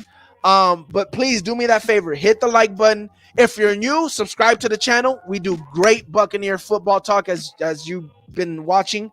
And if you subscribe, make sure you hit the notification bell, and the notification bell says all. Because as soon as you click the notification bell, it just says personalized. That's not what you want. You want to hit it and make sure it says all. So you get notified anytime we go live, anytime I post anything in the community chat, which you guys want to get notified because we went over 100 subscribers. Shout out to everybody. We went over 100 subscribers, and I will be doing a giveaway again. It's either going to be one of the signature cards, Buccaneer signature rookie cards that I have. I'll either be giving one of those away or a Buccaneers hat, depending on whatever you guys vote. You guys cannot vote. It'll be in the community chat. So that's where you vote. And if you don't have your notifications on all, you won't see the community chat go up. So make sure you do that. Rob says Baker wins the job and will do good. Plus the receivers really like him, and practice is practice. Let's see the games. I listen. I hear you. You're right with all of that. I don't know about the Baker wins the job part, but you're definitely right. The receivers love Baker. The defense loves Baker. And practice is practice. And you're definitely right. Let's see the games. I am 1,000% on board with what you're saying. And like I said earlier, I think the games mean more, obviously, than the practice. But I will say two things, Rob. One, when I say the games mean more than the practice, don't necessarily look at the stat line. Now, if the stat line is like someone did really bad and someone did really good, it's obvious, right? But if it's kind of like, he didn't do too much worse than the other guy. The other guy did pretty good, and he didn't do too bad. He was almost around the same type of stats. This is more of what you want to focus on when you're and we'll watch it. Trust me, I'll be live. We'll be watching the game live together. I'll be more than likely I'll be live watching the game with you guys. Okay, so you'll hear me talk about it. I'll be breaking the game down as we're watching the game together, all that stuff. You'll hear the breakdown. But this is what you're going to want to focus on. You're going to want to focus on pocket presence, which I'm pretty sure Baker is going to be better at Trask. At pocket presence. And what I mean by that is the one thing that I'm super worried about Trask is strip sacks. I'm super worried about that with Trask. Until he proves me otherwise, I'm worried about it. Pocket presence, holding on to the ball, right? Also, pocket awareness is what I meant. Pocket awareness. And then pocket presence. Pocket presence is, looking down the field, but you move to the left because you feel the pressure here, and then you move to the, you know what I'm saying? Pocket presence. Brady was really good at that. So pocket presence, being able to move around in the pocket while keeping your eyes on the receivers and going through your progressions. You want to watch for what quarterback is going through the progressions, right? If Baker Mayfield is doing good, but all we do is we're seeing him just throw to the only person he looks at, because that's what I noticed with Baker, with the Rams, and with the Browns, is Baker will look at one, especially when he's in the pocket. He'll look at one person. If that route's not there, it almost seems like he fake goes through his progressions, because every time he goes through his progressions, it's like 1, 2, 3, 4. Okay, check down. Like, he don't really go through his progression. He just and then check down. So that's something we want to watch. Who's going through their progressions, right? That's what we want to see. Who's going through their progressions? Pre-snap reading, right? If we do see a lot of, the first read, I'm going to the first read, you can't necessarily be mad if the guy's open. If he's looking at his first read and it's just easy, he knew he was going to be open based on the play. He knew the route concept, and saw the defense and knew what the defense was in, and just waited for the play to develop and do exactly what he thought was going to do, and he throws it to the wide open guy. You can't be mad at it. But if it's another play where he's watching, and then we go back on film, because we will watch tape, guarantee we will watch tape, the all 22 when it comes out, and he's watching, staring at one receiver, staring at Mike Evans, and Mike Evans is running across the field. Meanwhile, Russell Gage or Chris Godwin was open underneath the whole time. That's where you should have went with the ball. What are you waiting for Mike Evans to get open when the play was meant for the other side of a route concept that someone was about to get open easily? Obviously, you're not playing the play for what it's meant to be played. So those are different things we got to watch. Is anybody forcing the ball, right? Accuracy. Obviously, that's an easy one. Everybody sees right away the accuracy. How accurate are the balls? What else? Do they know the downs, the distance? Are they getting the first downs? Are they worried about the first downs? Are they just trying to take shots? All those different things. So there's a lot of different things we can look at that goes beyond the stats, because even if somebody has way better stats than the other person, who's running the offense better? Mayfield has a whole bunch of throws down the field, but like in practice, Kyle Trask is the one that's actually taking what the defense gives you, making the safer throws, not putting the ball in harm's way, and just methodically driving down the field. Meanwhile, Baker's throwing down the field, and he might get a play here and there, but he's put the ball up for jump ball and in danger a couple times down the field. Stats might look better for Baker, but Trask had the cleaner game. You know what I'm saying? So we're just different things you got to look at. So that's one. And number two, practice. The games might mean more than practice, but if you can't tell the difference between the games and the practice, right? If they're both looking the same, they're going to defer to the practices. Well, in the practice, Trask is utilizing the offense better. So it'll all play out. We'll break it down as it goes. Again, we'll be here live streaming, all that stuff together. So we'll see how it plays out, man. And I hope, Rob, I hope you're here. I hope you're here for it, so we can all watch together, all give our opinions, break it down together, see if we're seeing the same thing on film, all that stuff. Big Al says Rashad White told Trask, yes, don't forget what Brady taught you, but remember to also just be Kyle Trask. Did you hear that somewhere, or are you just making that up? Rashad White also said that Trask is mobile. He said all this in an interview with Loose Cannon or Pewter Report. I forgot which one. It was probably Loose Cannon.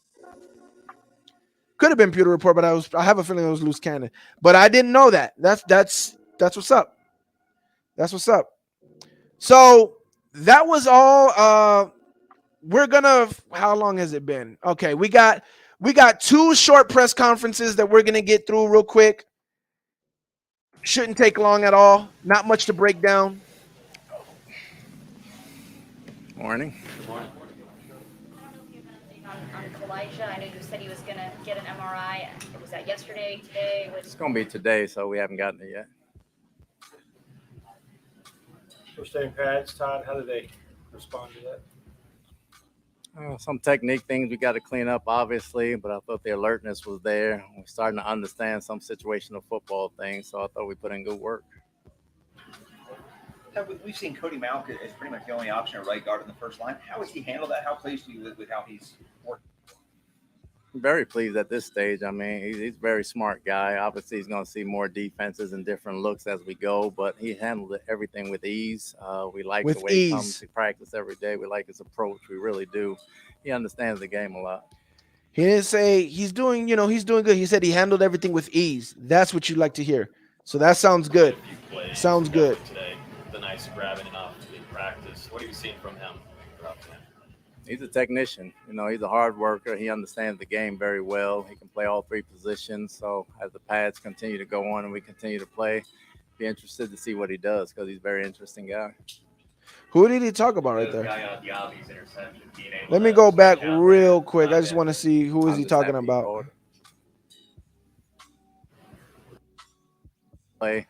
Be interested to see what he does because he's very. What have you seen from him throughout the game? From who? Definitely today, the nice grabbing enough in practice. To practice every day. We like his approach. We really do. He understands the game a lot. Cade Warner has made definitely today, the nice grabbing enough in practice. What have you seen from him throughout the game? He's a technician. He's a hard worker. He understands the game very well. He Cade can play Warner. all three positions. So as the pads continue to go on and we continue to play, be interested to see what he does because he's very interesting. There's going to be a big wide receiver battle, man. That's going to be interesting. Being able to stretch out there, dive in there. I'm just happy he caught it. Yesterday you said it was a little sloppier. You feel better about today's work? This camp, it's going to be give and take. It's a grind. I'm not going to say we have up and down days or good or bad days. It's work in progress. Obviously, as the head coach, if one side does well, the other side doesn't, you can't be pleased one way or the other. I can't come off the field and say both sides had a great day. That doesn't make sense. But there's a lot of give and take. As long as the work is there and they're making each other better, I'm happy with that. I don't know what your timetable was for Shaq, but to see him back out in what seems to be full go. Really?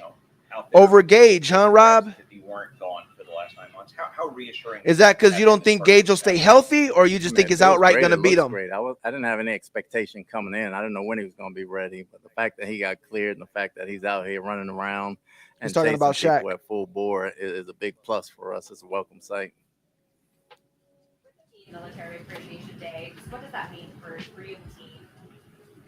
It makes you understand that this is only a game. There are people out there risking their lives for you, and the things we get upset over is minute compared to the things that they do for this country and do for us. So it just makes you appreciative of the job you have, and you're just happy to do anything for them that you can. Woo!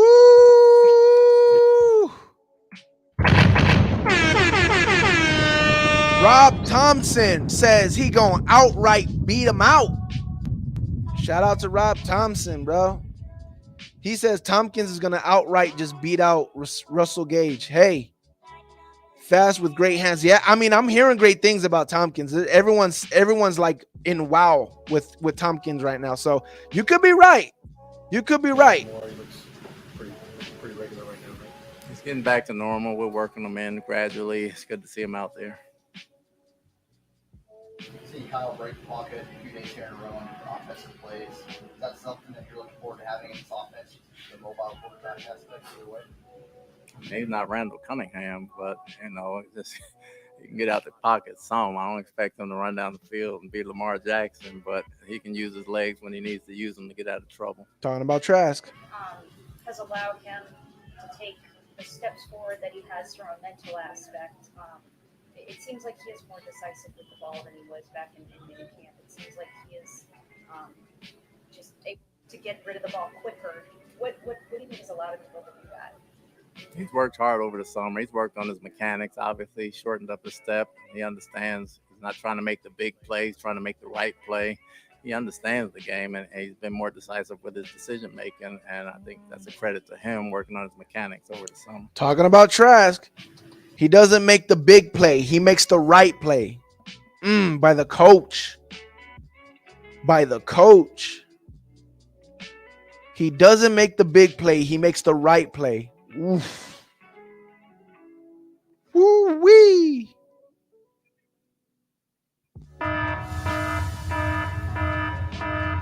Ring the alarm. Yep. All right, we got Anthony Nelson, and then we're going to call it.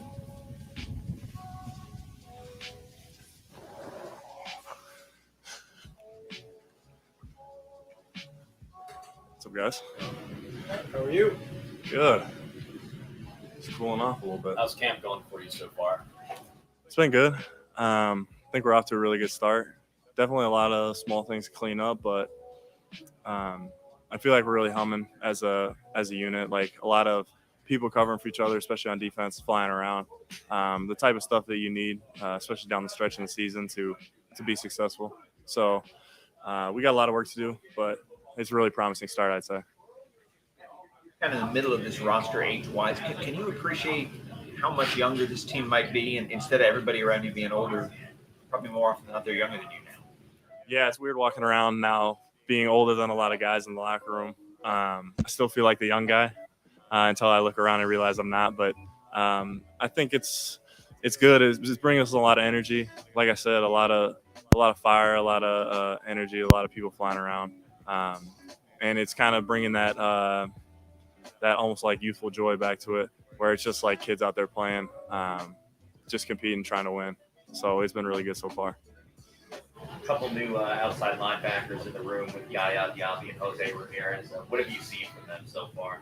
Yeah, I mean, first thing that has impressed me with those guys is how fast they picked up the playbook. Todd Bowles' playbook. It's not easy to pick up. He's a guy that has a lot of schemes, and that's why he's so good, obviously, as a coach. But being able to step in and handle that playbook and really like execute it at a high level has been the first thing that stood out. On top of both of them, they have a lot of physical ability that is going to translate, and it's just like it's been cool to see them adjust so far and get better. And I know like in 2 weeks after a couple more padded practices, I'm going to see those guys really humming. I could see them being really good players for us. Just what his last several months have been like for him, dealing with the Achilles and then losing Araya. Just what can you say about his ability to move through that? I don't want to say bounce back, but move through that and come out here every day and somehow he's just playing so well. Like, just what can you say about his ability to do all this? I'm just going to say Shaq's always been one of the best dudes on this team. I mean, coming in, my first year was his first year here. Shout out to Shaq. And we got to connect, obviously, that first year being new guys, even though he was not a rookie. But Shaq's always been somebody I looked up to on the field. Obviously, a great player, but just as a father and as a husband, he's somebody that really set the way for me. And now having my first, he's somebody I go to now for advice on being a father and being a husband. But I will always go to him. So yeah, he means a lot to me. He's done a lot for me personally and on the field. But it's been awesome to see how him and Jordana have bonded together and I mean, just made it the best of a tough situation. So How has being a new father impacted you? Congratulations, by the way. thank you. I think just puts everything into perspective a little bit. somebody else in this world that's more important He than me. says something at the so end. It's been awesome so far, and me and my wife have really enjoyed it, and we can't wait to keep going on that journey. Did you ever have like a freak out moment? Like I know my mom told me that the first time she took my sister home, she's like, they don't give you an instruction manual or anything, and they expect you to all of a sudden take care of this human, and you're completely responsible. Calm down, Jenna. Calm down. For themselves. Yeah, me and my wife have both had a handful of those moments. Most of them at like 3 a.m. when the baby's crying for no reason. But it's been fun, man, and just seeing them grow and develop has been all worth it. But yeah, at the beginning they send you home. Yeah, like you said, from the hospital, all this help to no help. It was definitely a learning curve, but it's been fun and it's been challenging. So, Jordan. Anthony, as a unit, what's the goal for the defense this year? Is it more turnovers, more sacks, or just kind of a combination of it all? Yeah, I mean, I would say those are two good places to start. I mean, our goal is just total points. We want to be the best team in the league, not giving up points. But in that, you need to be up there in turnovers and you need to be up there in sacks. I've heard a number going out. We need 30 plus. We need 30 plus turnovers this year. So that's going to put us at the top of the league. It might not be number one, but we're going to have to be up there in sacks and turnovers, and then just play good, fast, and disciplined ball. With that number, I'm not sure. That's why I said it's been floating around. I'm not sure who came up with it, but it sounds like a good number. the building or outside? Oh, I just heard it outside. There were a couple of turnovers today, which everyone contributed, including Yaya making one where he had to dive out and shows athleticism. What do you think of the play? I thought it was good. I didn't expect anybody to get the ball after it got tipped up, but like I said, it just shows what kind of athlete he is. He's going to be able to make some plays for us. I'm excited to see it going forward. Take us back to free agency if you can. You kind of had some options. What made you want to come back here and stay with this team? I think my just belief in the coaches and the whole front office, the vision they have for this team and the season. I just wanted to. The vision that they have for this team. He sees where this team is going. He sees the vision that they have for the team. He knows what we're trying to do, and he didn't want to leave the team. Plus, this is a place that gave me my first opportunity, that drafted me here. I felt like there was just unfinished business for me and for this team, and I just want to be a part of it. So, unfinished business for him and the team, because there is. You guys know what the unfinished business is. Give me the close-up. You guys know what the unfinished business is. The unfinished business really is smacking everybody in the face. That's what the unfinished business is. Smacking everybody in the NFC South in the face. Smacking the rest of the NFL and the NFL media in the face and saying, listen, we thank Brady for what he did for us, but it wasn't all Brady. We had a part of it too, and now we're going to show y'all that we did have a part of it. We're going to show y'all that Brady was a piece of the puzzle. He wasn't the whole picture. He was just a piece of a puzzle. It was a nice size piece, don't get me wrong, but he was still a piece of the puzzle. He wasn't the whole freaking picture. That's the unfinished business. I'm back. Unfinished business, what other business you want to take care of? More wins, more division titles. That's what it starts with this year. Obviously, the end goal is the Super Bowl, but we got to win the division first, and we got to get in the playoffs. So that's our main focus. And right now, it just comes down to getting better every day so we can make that happen when the season comes around. The veterans on this team, and you're one of those that have been there and gotten to experience all that glory and been part of those banners being hung up in there and gotten a ring. So what do you tell so many of these younger guys? It seems like there's so many more of them this year than the past. What do you tell them to kind of keep that championship mindset for them and keep that standard really high? I think you almost trick them into it where, like I said, it's the cliches, but it's being on them about how we practice. It's about like getting better every day. It's about the details. It's one of those things where you're so locked in on your job and you're kind of just going through it every day. You're like, I need to get better at this. I'm working on this fundamental, this technique. And then game weeks roll around. We got to focus on this for week 1. And then you look up in week 17, you're in the playoffs and you're rolling. So I think it's one of those things where you get them to focus on the small stuff, and then hopefully they look up at the end of the season and we're in a position to make something happen. I love that. I love that. I love that. He said, so focused on the little things that you're worried about this, worried about that. I got to do better in my blocking. I got to do better. I got to get a sack. I got to do better. I got to read this better. I got to do so focused on the little things. And then you look up and it's like, oh, week 17, we've been piling up W's. Oh, and we in the playoffs. I love that. I love that. To be in to all of a sudden be the guy that's telling these young guys, this is how it is. This is the standard we set. And salute and LL in the building. Yeah, I think I had a lot of good Cowboys mentors, content creator. Jack Shout out to Bean, LL. and Carl, my first year. Hit and that I saw like them button. it. Do me a favor, Obviously, LL. Show some Devontae love. And Devin, and just being with them for 4 years. So it's a place I'm comfortable with, and we got a lot of guys doing it. That's the thing that makes it easy. Is it's not one person, and it's not even just the old guys or the more established guys. It's everybody on the roster, all the way down to the young guys, buying into that. So it makes it easy to set that standard, call people out, encourage people, do all that thing. Why hasn't the moniker Major Anthony Nelson caught on? Are you familiar with? Are you an I Dream Team fan? I'm not. That is not, but it has been brought to my attention.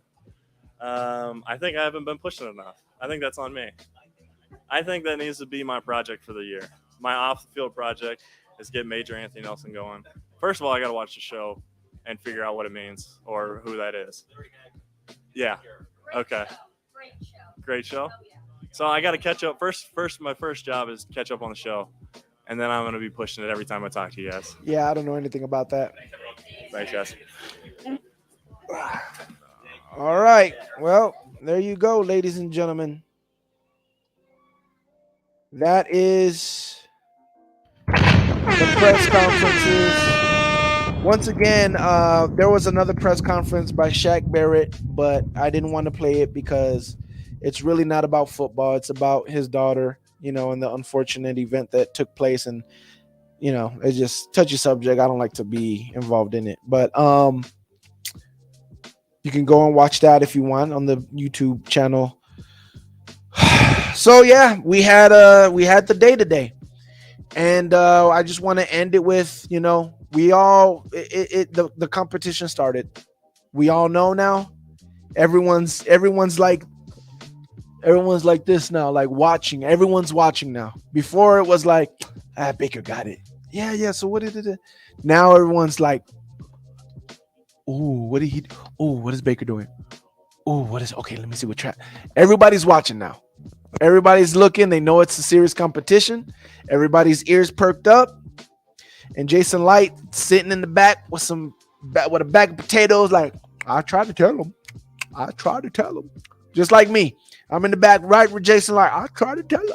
I'm trying to tell. Okay, let's let the cat out the bag. Jason Light's my uncle. Okay, he's my uncle.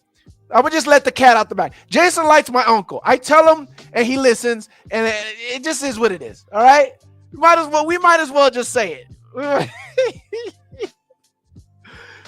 We don't know yet, Big Al. They did that. They actually doing the MRI today, so we'll find out hopefully tomorrow.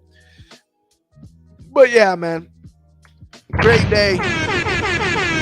Appreciate everybody once again, man. Thanks everybody who subscribed to the channel, everybody who's been showing love, everybody who is on this ride with us, man. We're growing this channel. It's growing slowly. It's slowly growing. We had a big jump yesterday, but we still getting there little by little, baby. And this channel's only starting. Like, I got skits I'm thinking of doing. I'm gonna end up doing. I do skits, you know what I'm saying, for the Bucks. We watch the games live. I haven't done it yet on this channel, but that's what I usually do. We're gonna do it here too. Watch games live, break down stuff on halftime, watch more game film. We got a lot of stuff. We do a lot of stuff on this channel. It's not just, let's break news and stuff like that. We get down and dirty. We get the vibes and we break everything down as much as possible. I've been doing this for a long time, since about 2012. I've gotten better and better and better at breaking things down. I got tired of just being wrong about my team for so many years that I forced myself to watch film. I forced myself to figure things out and see what is it that's actually making us good or making us bad. Why are people actually beating us? Why are we beating people? All that stuff. And I'm, I don't know everything, but I've came to a good place in the sports YouTube stuff where I'm feeling confident enough to be like, this is what's going on, and I bring it to you guys, and we come on here and we talk together, and you guys hear my opinion, and I make it strong, and then you guys tell me your opinions, and like I said, once we get the get a little bit more people in the comment section while we're going live, I'll start dropping the link, and people, you'll be able to click on the link and actually come on here and talk with us, talk with me, and we can have other Buck fans just come on here, give their opinions, and we can chop it up, man. We can really get this channel going and really have a space where fans could just give their opinions and be honest. And listen, I give my opinions, but I'm also gonna tell you like it is. When people say something that is not true, I'm gonna let you know it's not true, and I'm gonna tell you why. And if you think I'm saying something that's not true, we do sit here and listen. Well, why don't you think it's true? What is your opinion? And I'm open minded. Like, if you prove me wrong, or you can explain something to me, I'll sit there and be like, you know what? That's a great point. You know what? You're right. Forget what I said. You're right. That's exactly what it is. It's happened. So we do that here, man. We do that here, and it's just a new route that I've taken, and it's feeling good so far. I'm not gonna lie, it's feeling good. We're gonna keep it going. You guys are gonna keep it going, and I appreciate it. And I mean, there's nothing else to say. We got practice tomorrow once again, but I believe tomorrow is night practice. So once again, if I have to go to work, I won't be streaming after practice tomorrow because it's a night practice. But if I don't have to go to work the next day, then I will stream after practice tomorrow. But if I don't stream tomorrow after practice, I will stream on Wednesday, because Wednesday the Bucks are off. They don't have a practice on Wednesday. So I'll stream on Wednesday for Tuesday's practice if I don't stream Tuesday. And if I end up streaming on Tuesday, well, hopefully I might come out with a skit or something to drop on Wednesday. We'll see what happens. Anyways, that's it. Again, appreciate everybody. Continue showing love. Hit the like button if you haven't. Subscribe if you're new to the channel. Share the content if you haven't and you're feeling it and you think other Buck fans should see it. Share the content to groups, all that good stuff. It's your man RTP, Skull Gang in the building. Skull Gang! And remember, it's pewter and red till we cold and dead. I'll see you guys next time. We out. Deuce.